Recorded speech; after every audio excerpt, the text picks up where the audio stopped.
If you study for hours and still barely pass, it's not your fault. You've been going to school for how many years and they still haven't told you how to study in a way that actually works. This was frustrating until I learned 5 tips that changed everything. How do you actually know you're ready for an exam? How do you know you won't walk into the room and run out of time to answer all your questions? I came across an article that explained one main way to know if you can explain information under a timely manner. Once I learned this, everything changed. So what is this way?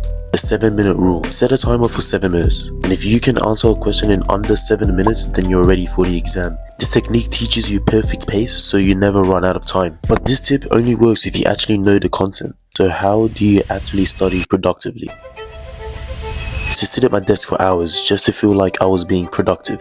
I'd study all night, burn out, then walk into the test knowing that I didn't do enough. And that led to me fumbling my exams. I felt like I worked hard, but I was still gambling. That made me resent studying. Our brains have been wired to think that the more you do something, the better you get at it. And this is partially true. But I came across an article and discovered that the more you force your brain to do one thing, the more it just starts to forget. I began to stop my old habits of studying until I felt tired and instead focused on short, productive sessions. These short blocks allow you to go into a flow state and you understand the content far more quicker and you're more focused for a period of time. But although I understood the content, something was missing. You ever walk into an exam after understanding what you did the night before, but once you see the questions, your mind starts to go blank? I always used to feel a sense of accomplishment after studying, like I understood everything. But once I'd see the questions on the exam paper, I'd freeze up. This is because the brain works in a unique way. Your brain constantly consumes information, but it doesn't remember everything it consumes, unless it's put to work by repetition. This is where the phrase "practice makes perfect" is born. Practice makes perfect. So with this newfound information, during study sessions, I do practice questions to hone in on that repetition to see if I can actually put what I learned into words in the exam. But how do you actually get around to studying in the first place?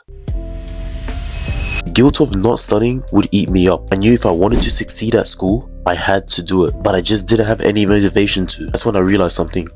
You don't need motivation to study. I found that waiting for motivation was just procrastination, and procrastination leads to studying on the night before the exam, trying to cram weeks of knowledge into one session. There had to be a better way, one that could allow me to do the things I wanted without pushing studying to the last day. So what was the fix? I made studying part of my daily routine. It was non-negotiable. Once the timer hit for studying, I dropped everything I was doing and got straight to the room and just started putting my head in the books. This actually gave me more time to do the things I enjoyed, and I didn't have any guilt about not studying. Once I added studying to my routine, I was basically unstoppable. But apart from these questions, what do you actually do while you study?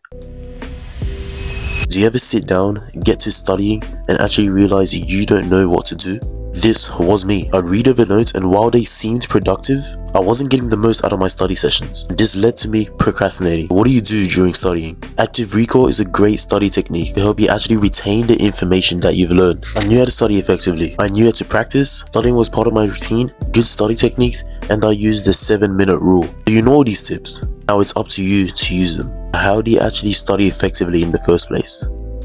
Click this video to find out.